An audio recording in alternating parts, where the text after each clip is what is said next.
What's up, everybody? This is Pastor B with Tuesday's Touch.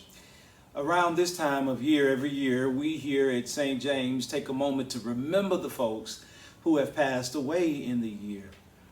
We have a time during worship in which we call their names and we put together a video memorial that you can watch online on our social media platforms and on our church website. And we also, when we were having full worship services, would have a time in between our early morning service and our later morning service where the families of people who passed away could come and make donations to the church in memory of their loved ones and light candles for them as a way that we remember those who have left this life.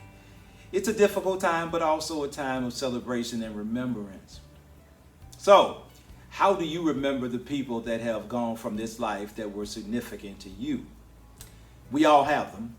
We have family members, our mothers and our fathers, our spouses and our cousins and uncles and aunts.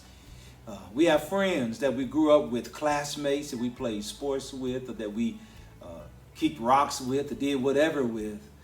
Co-workers that we worked with for sometimes a long time, sometimes a shorter period of time. How do you remember them? I hope you do.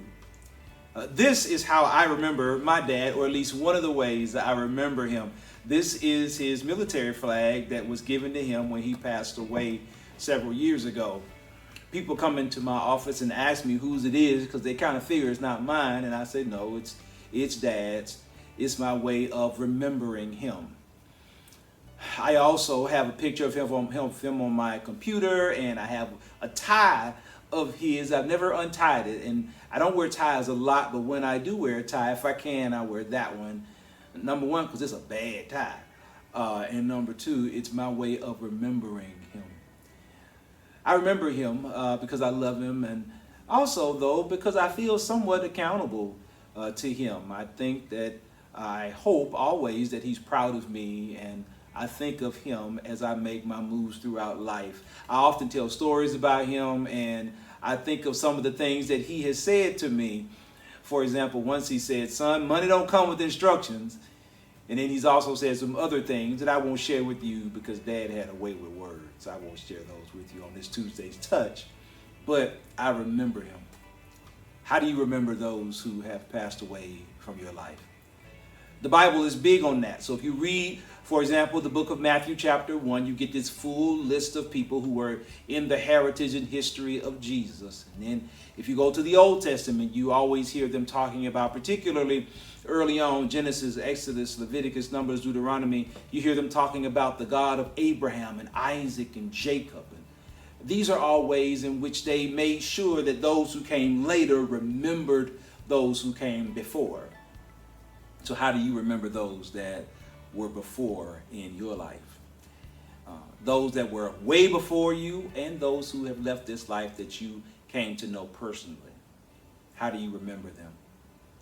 Now, somebody might say, well, Pastor, I don't do a lot of that because it makes me sad. Whenever I think about Mama or Dad, it makes me sad. And I would be dishonest if I told you that I didn't get sad sometimes when I think about my dad and my grandfather and my grandmother and the people in my life who have left this life. But what I do is I remember them often so that it's not as bad when I do.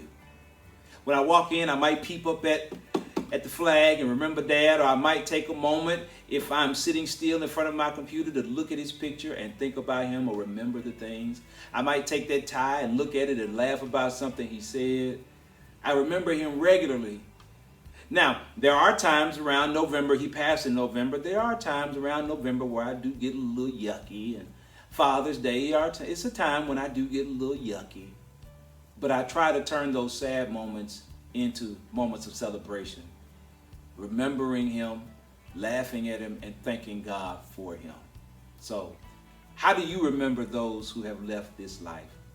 I hope that you do, and I hope that you celebrate them. This is Pastor B with Tuesday's Touch. God bless you and God keep you. You have been touched.